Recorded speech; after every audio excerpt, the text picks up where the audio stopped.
बल्कि गंगा के माध्यम से भारतीय संस्कृति और भारतीयता के ऊपर जो संकट वर्तमान में आया है, उस संकट से उभारने के लिए आपके इस सरल और सहज स्वभाव के कारण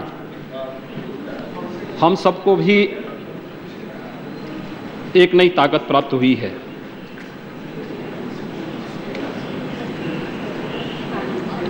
महोदय, गंगा की पवित्र धारा की निर्मलता और अविरलता को लेकर के देश के विभिन्न भागों में आंदोलन चल रहा है और अगले वर्ष प्रयागराज में महाकुंभ भी है। हमारा अनुमान है कि 8 से 10 करोड़ देश और दुनिया से श्रद्धालुजन इस अवसर पर आकर के प्रयागराज में स्नान करेंगे और दर्शन करके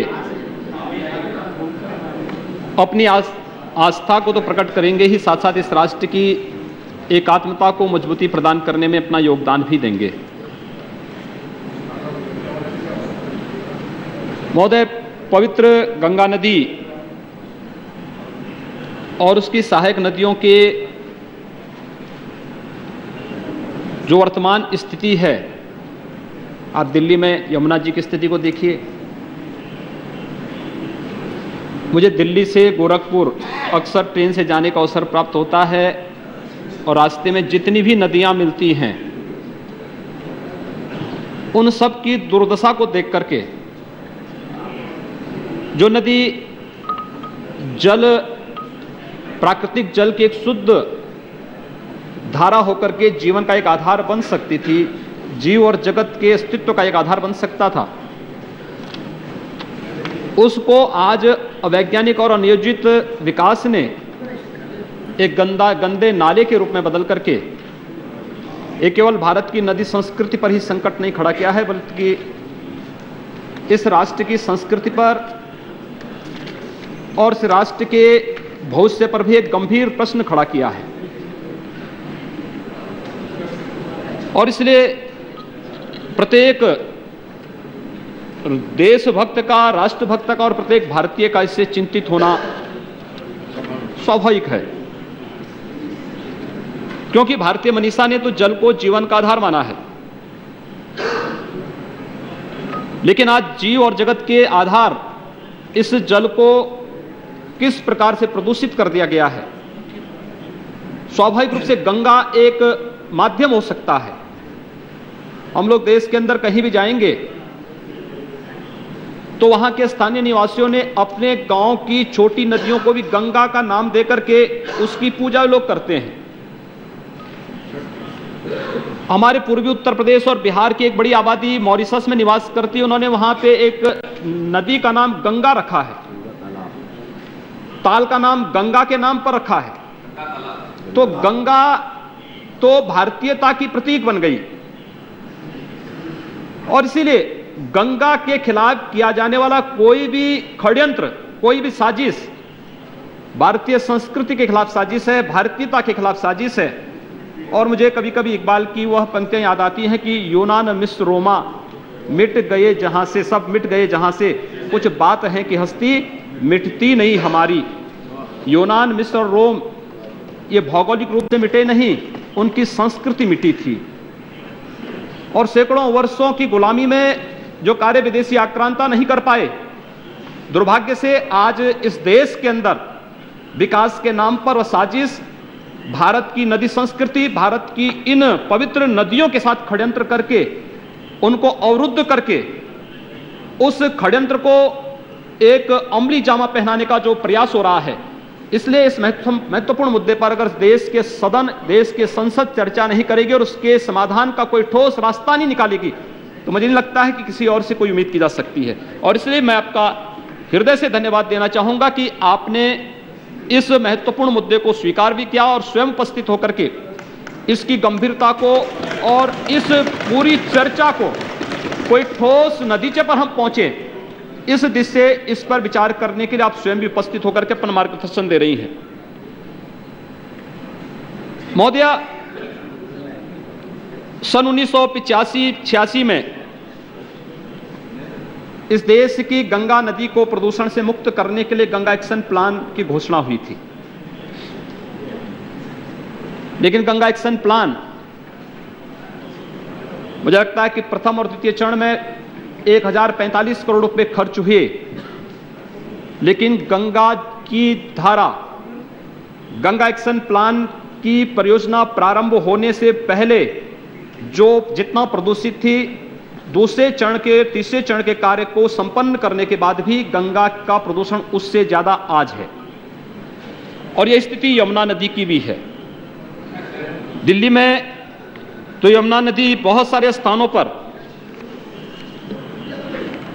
खासतौर राष्ट्रीय राजधानी दिल्ली में अगर हम देखें तो यहां पर यह गंदे नाले के रूप में यह बदल चुकी है और बड़ी खराब स्थिति इसकी है। हम देखें अगर इसके बारे में,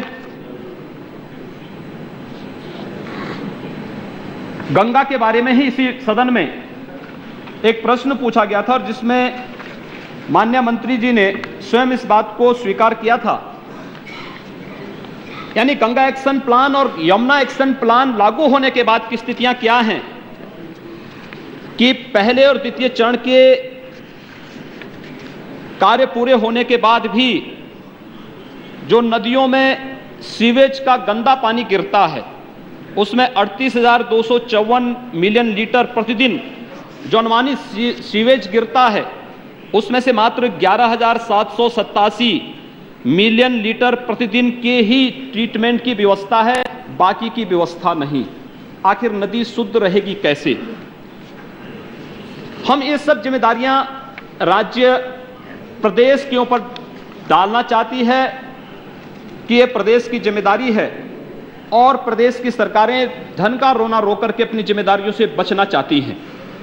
और ये कारण इसलिए हो रहा है महोदय, अगर गंगा माता वोट दायिनी होती तो संभवतः मोक्ष दायिनी ये गंगा इस प्रकार से आज भारत की इस वर्तमान पीढ़ी के लिए इस प्रकार से नहीं रो रही होती, अपने अस्तित्व के लिए नहीं रो रही होती, जो वर्तमान में दुर्दशा है इस प्रकार की त्रासदी से वो नहीं झेल रही होती।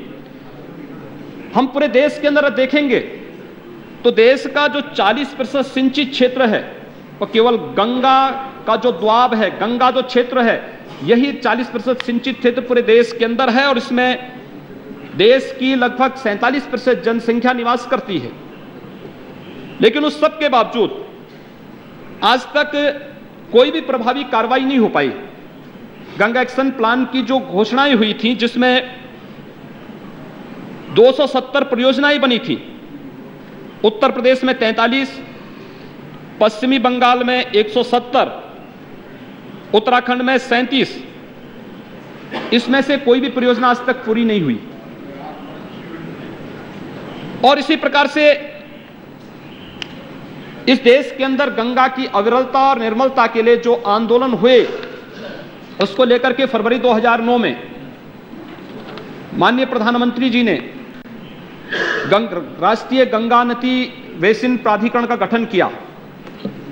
प्राधिकरण की 3 बैठकें हुई, लेकिन अभी तक किसी भी ठोस नतीजे पर प्राधिकरण नहीं पहुंच पाया है।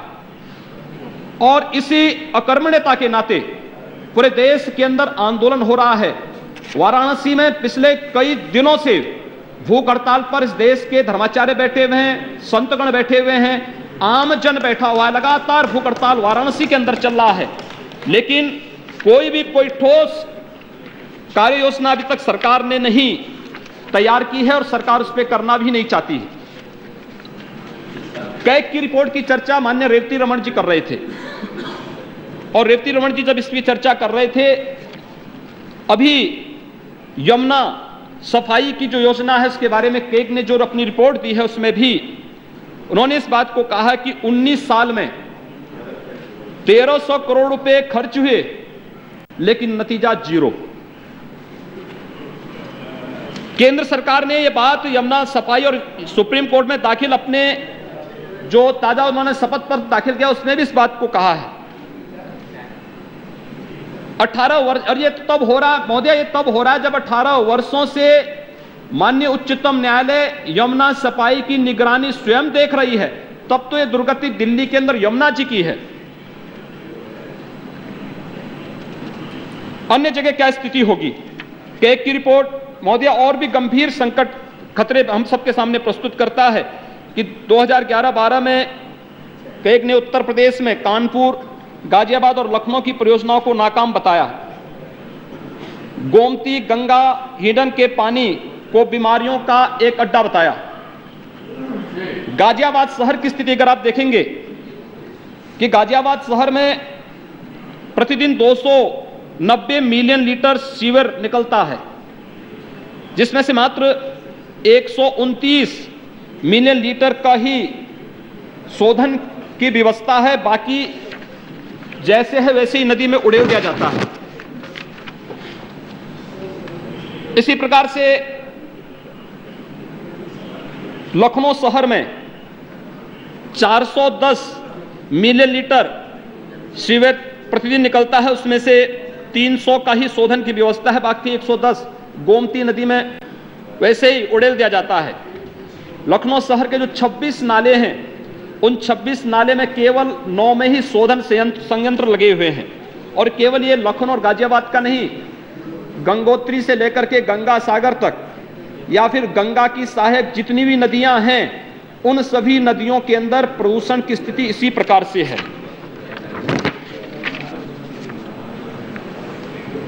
और इसीलिए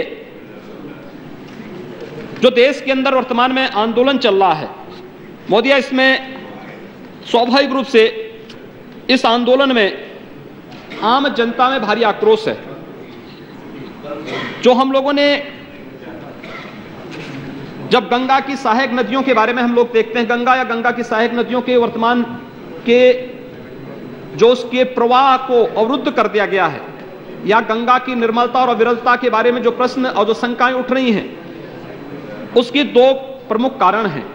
एक तो नदियों में बिना स्थानीय पारिस्थितिकी का अध्ययन किए बगैर बन रही और प्रस्तावित पनविद्युत परियोजनाएं, और दूसरा अपने उद्गम स्थल से लेकर के गंगा सागर तक छोटे बड़े नगर और कस्बों का सीवेज और औद्योगिक इकाइयों का कचरा बिना शोधन के ही नदियों में गिराना, ये दो प्रमुख कारण इसके हैं। मैं यहां पर माननीय रेवती रमण जी कह रहे थे भी, और मैं माननीय सदस्य सतपाल महाराज जी की बातों को भी सुन रहा था, और मुझे ताजुब होता है। मोदिया में उत्तराखंड की बात माननीय सतपाल महाराज जी कह रहे थे। मेरा बचपन भी, मेरा जन्म भी उत्तराखंड में हुआ है और मेरा बचपन भी उत्तराखंड में ही बीता है, और मुझे लगता है कि उत्तराखंड को बहुत नज़दीक से वहाँ की नदियों को, वहाँ के घाटों को और वहाँ की पूरी परिस्थितियों को मैंने बहुत नज़दीक से देखा है। जब आंदोलन शुरू हुए थे गंगा की निर्मलता और अविरलता को लेकर के, मोदी में 2009 में इलेक्शन के बीच में ही मैंने उत्तराखंड का दौरा प्रारंभ किया था, और उत्तराखंड में मैं चुनाव की दृष्टि से नहीं गया था। मैं केवल इस बात को देखा था कि गंगा की निर्मलता और गंगा की अविरलता पर जो प्रश्न लग रहे हैं, आखिर ये कितने सच हैं। मैं आपको यानी मुझे बताते हुए बड़ा अफसोस हो रहा है कि गंगोत्री से लेकर के उत्तरकाशी तक जो भागीरथी की मूल धारा है, लगभग 103 किलोमीटर का, जिसको कि पर्यावरण और वन मंत्रालय ने हाई इको जोन भी घोषित किया है, माननीय श्री जयराम रमेश जी ने किया था, और मैं उसके लिए उन्हें धन्यवाद भी दूंगा। आप आश्चर्य करेंगे, बहुत सारे स्थान ऐसे थे जहां पर भागीरथी में एक बूंद पानी नहीं था। पूरी नदी को सुरंगों के अंदर डाल दिया गया था, और सुरंगों के अंदर डाल करके फिर अगर माननीय महाराज जी तो कम से कम एक धार्मिक व्यक्ति हैं, और उनका आज का जो साफा है वह तो स्वयं उनकी धार्मिकता को और भी प्रदर्शित करता है। लेकिन मैं इस बात के लिए माफी चाहूंगा कि गंगा की शुद्धता, गंगा जल में अमृत का जो गुण है, वह एक दैवीय नदी तो है ही, इसमें कोई संदेह नहीं, लेकिन उसके साथ साथ नदी की धारा के साथ साथ नदी के उस गुण के लिए दो बातें बड़ी आवश्यक होती हैं। वह होता है एक भूमि और दूसरी भूमा। नदी की धारा जब तेजी के साथ चलती है तो भूमि उसकी गंदगी को अवशोषित करती है।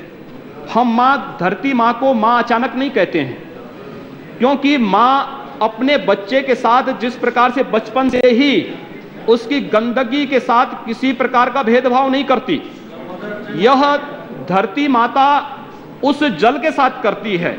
और उस जल के शोधन में जब आसमान से ऑक्सीजन का उसमें जब वह नदी का जल पत्थरों से, चट्टानों से टकराता हुआ आगे बढ़ता है, ऑक्सीजन के साथ उसका एक साथ समन्वय होता है, तो वह जल के प्रदूषण को दूर करके उसकी शुद्धता को बढ़ाता है, उसमें ऑक्सीजन की मात्रा को बढ़ाता है। इसलिए भूमि और भूमा नदी के प्रदूषण को मुक्त करने के लिए अत्यंत आवश्यक है।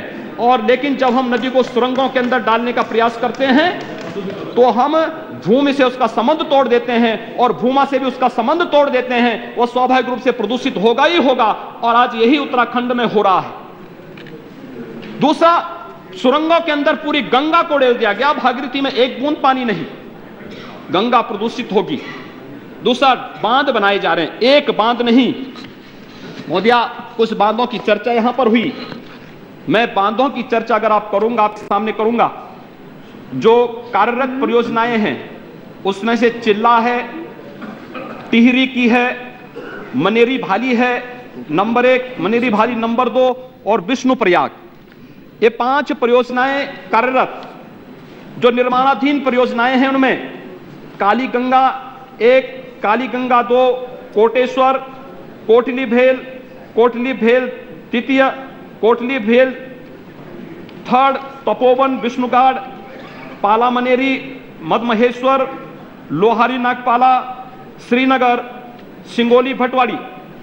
और जो प्रस्तावित परियोजनाएं, प्रमुख प्रस्तावित परियोजनाएं हैं जो 10 मेगावाट से ऊपर की हैं, उनमें से अलकनंदा है, 80 गंगा है, 80 गंगा सेकंड, 80 गंगा थर्ड, उत्यासू बांध, ऋषि गंगा फर्स्ट, ऋषि गंगा सेकंड, करोड़ा घाट, करमोली, कोसा, गौरीकुंड, गोहाना ताल, चुन्नी सेमी, जाड़ गंगा, जलधरी गाड़, झेलम तमक, टिहरी के पास है एक पीएसएस, देवली, देवसारी बांध, दूनागिरी, दमकलता, नंदप्रयाग, लंगासू, न्यारी, फाटा, बुआला, नंदप्रयाग, बंगरी, भिलंगना 2, भिलंगना 3, भूंतर गंगा, भैरव घाटी, मलारी, मंदानी गंगा, मिग नाग, मेलखेत, रामबारा, लता तपोवन, बनाला और विष्णुगाड़ पीपल कोटी परियोजना।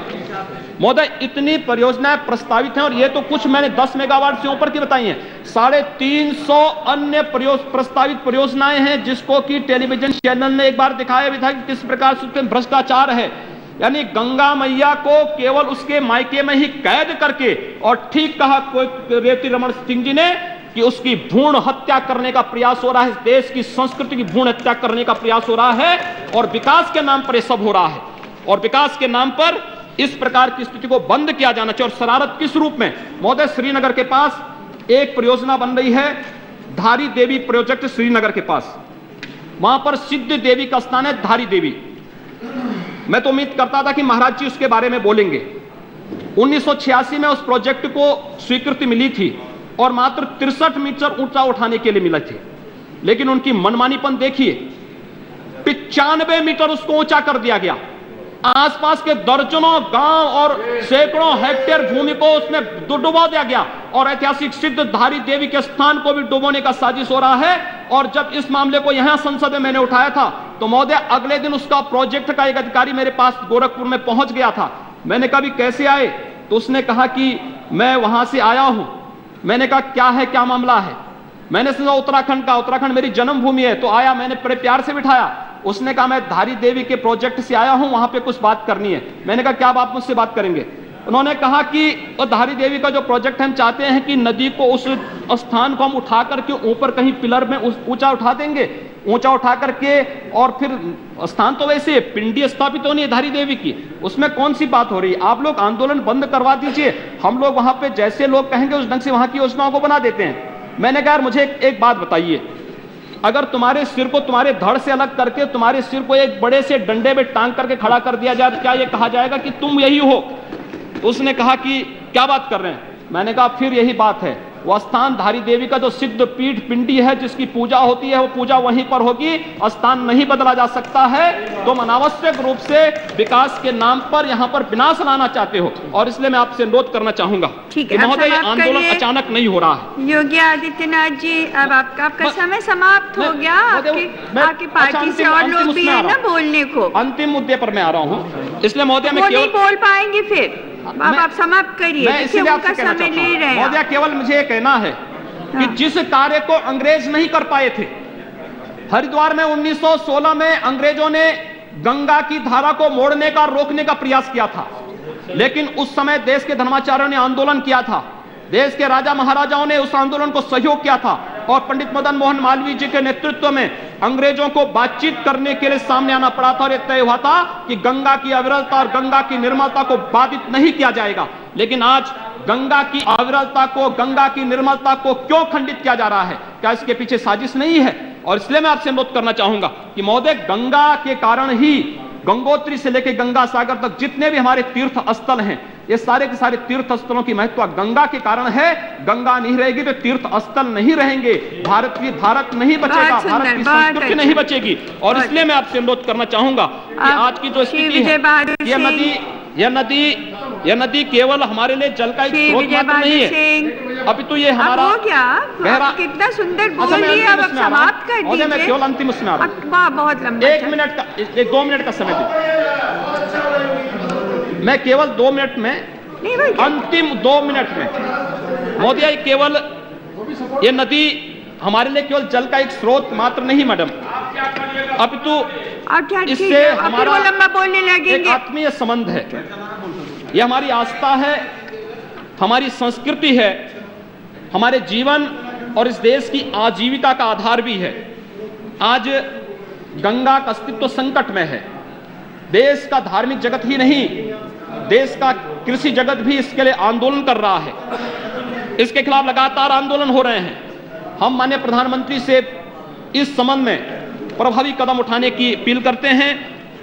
हमारी मांग है कि हम विकास की किसी योजना के विरोधी नहीं, लेकिन गंगा की अविरलता और गंगा की निर्मलता या उसकी सहायक नदियों की अविरलता और निर्मलता में जो भी विकास बाधक बनेगा, हम उस विकास के विरोधी हैं। और इसलिए हम अनुरोध करना चाहेंगे कि सरकार प्रभावी कदम उठा करके इस सदन को अवगत कराएं और देश को अवगत कराएं कि गंगा की अविरलता और गंगा की निर्मलता में किसी भी प्रकार की कोई छेड़छाड़ की अनुमति सरकार किसी को नहीं देगी। इस विश्वास के साथ मैं एक बार पुनः आपका आभार व्यक्त करता हूं कि आपने इस विषय को यहाँ पर चर्चा के लिए लिया और इस महत्वपूर्ण विषय को अपने मार्गदर्शन पर चर्चा करा रही हैं। और मैं ये भी अनुरोध करना चाहूंगा कि इस विषय का ठोस परिणाम सामने आएगा, इस विश्वास के साथ धन्यवाद।